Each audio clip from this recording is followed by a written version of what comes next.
Watu wengi wanaishi kwenye hofu kubwa ya HIV, si kwa sababu wamepimwa wakakutwa na maambukizi, bali kwa sababu hawajui ukweli wa jambo hili. Mtu anaumwa koo, anaanza kufikiria HIV. Mwingine anakonda ghafla, anaingiwa na hofu kali. Wengine wakikohoa au kupata homa ya mara kwa mara, wanaanza kuamini tayari wameathirika. Lakini swali kubwa ambalo limekuwa likiulizwa kila siku ni hili: ni muda gani sahihi wa kupima HIV ili kupata majibu ya kweli? Je, dalili pekee zinaweza kuthibitisha kuwa mtu ana HIV? Na je, mate au maji ya uzazi yanaweza kuambukiza virusi hivi? Lakini swali kubwa zaidi, je, inawezekana kushiriki tendo na mtu mwenye ukimwi na nisipate maambukizi hayo? Leo tutakwambia ukweli ambao watu wengi hawauelewi na inafanya wachanganyikiwe kabisa. Video hii inaweza kukusaidia kuondoa hofu isiyo na msingi na kukufanya ujue hatua sahihi za kuchukua kwa afya yako. Tega sikio lako mpaka mwisho.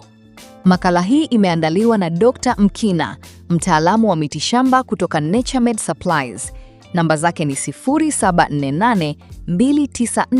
0748294113, ambazo pia zinapita chini ya skrini ya video hii. Usisahau kubonyeza neno subscribe chini ya video hii na kuwasha alama ya kengele iliyopo pembeni yake. Kwa wewe ambaye tayari ni mwathirika, wasiliana na sisi ili tukueleze nini utumie ili kuimarisha na kupandisha kinga zako za mwili na kuendelea kuwa na afya njema. Na hii itakusaidia kuepuka magonjwa ya mara kwa mara. Swali la kwanza: dalili na kwa nini zinachanganya? Watu wengi huingia kwenye mtego wa cyberchondria, hali ya kutafuta dalili za ugonjwa mtandaoni na kujiambia kuwa tayari wanao. Wanapotaja koo kuuma, kushindwa kumeza mate au kukohoa, wanachokisahau ni kwamba miili yetu hupambana na mamia ya vimelea kila siku. Maumivu ya koo yanaweza kusababishwa na bakteria, strep throat, mzio, allergies au hata hewa kavu. Kuhusu kupungua uzito kwa kasi, sayansi inatuambia kuwa cortisol, homoni ya stress, inapopanda kwa muda mrefu kutokana na hofu, mwili huacha kumeng'enya chakula vizuri na kuanza kuteketeza akiba ya nishati, jambo linalopelekea kukonda. HIV haina dalili ya patent, yaani hakuna dalili moja ambayo ukiona unaweza kusema huu ni ukimwi bila kipimo cha maabara. Katika hatua za awali, virusi hufanya kazi kwa siri sana, na dalili zinazojitokeza mara nyingi hufanana na mafua ya kawaida, flu, ambayo hupotea yenyewe baada ya wiki chache. Swali la pili ni muda upi sahihi wa kupima? Window period. Kuelewa window period ni ufunguo wa amani yako ya akili. Unapopata maambukizi, virusi havianzi kuonekana kwenye kipimo cha haraka, rapid test, siku hiyo hiyo. Mwili wako ni kama jeshi. Unahitaji muda wa kutambua adui na kuanza kutengeneza silaha, antibodies. Ukienda kupima ndani ya wiki 2 za kwanza, kipimo kinaweza kutoa majibu ya uongo, false negative, kwa sababu silaha hizo bado hazijawa nyingi za kutosha kutambuliwa. Ingawa vipimo vya kisasa vya kemia vinaweza kuanza kuona viashiria ndani ya siku 28, bado kuna asilimia ndogo ya watu ambao miili yao huchelewa kutoa majibu. Hii ndio sababu wataalamu wa afya duniani wanashauri kusubiri siku 90, miezi 3. Kipimo cha miezi 3 ndicho kinachofunga mjadala. Kikitoka negative, inamaanisha hakuna maambukizi yaliyotokea kwenye lile tukio la hatari la miezi 3 iliyopita. Swali la 3. Je, majimaji ya uzazi yanaweza kusababisha maambukizi? Maambukizi ya HIV hayahitaji damu pekee. Majimaji ya uzazi ni barabara kuu ya virusi. Ndani ya manii, semen na majimaji ya uke, kuna seli hai ambazo virusi vya HIV hupenda kuishi na kuzaliana. Tendo la ndoa linapofanyika, kuna michubuko midogo sana, microtears, ambayo huwezi kuiona kwa macho, lakini inatosha kuruhusu majimaji hayo yenye virusi kuingia kwenye mfumo wako wa damu. Hata majimaji yanayotoka kabla ya kilele cha tendo, pre-cum, yanaweza kubeba virusi vya kutosha kuleta maambukizi.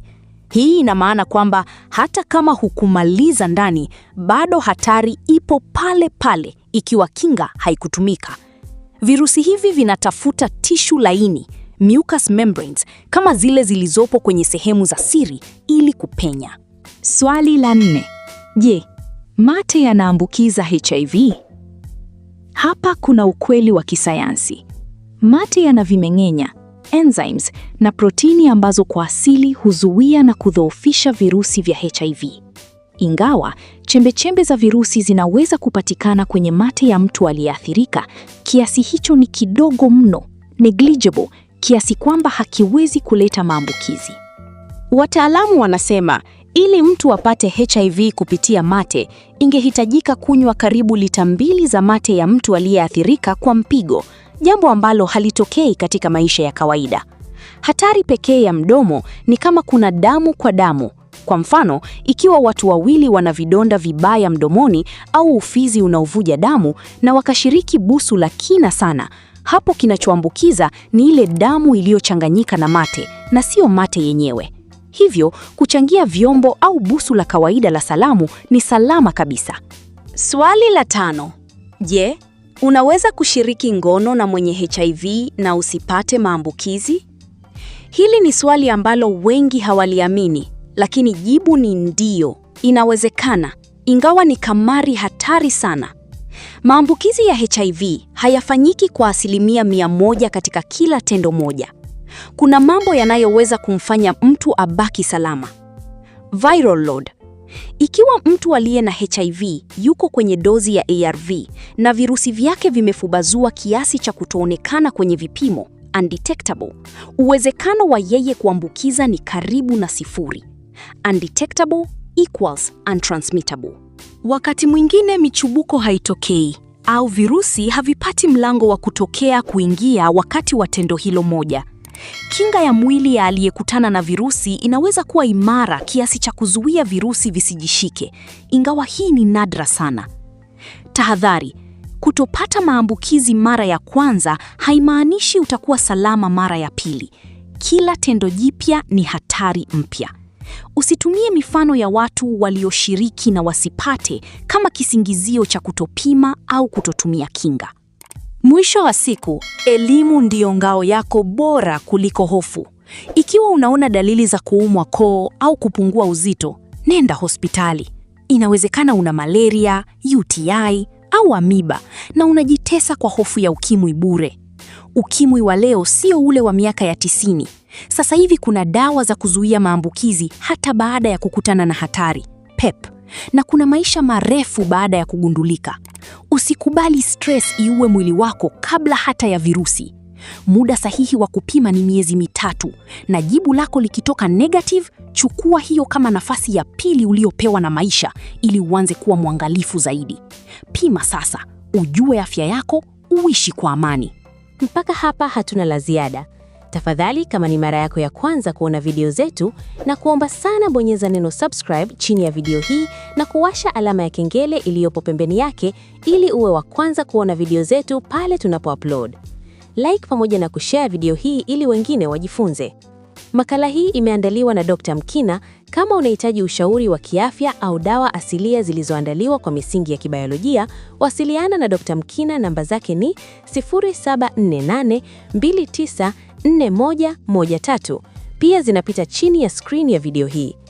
Kumbuka kuwa Naturemed Supplies inajitahidi kuhakikisha kuwa kila mwanadamu anakuwa na afya njema kutokana na vitu asilia. Asante kwa kutazama video hii mpaka mwisho. Ubarikiwe sana, tukutane tena kwenye video zijazo.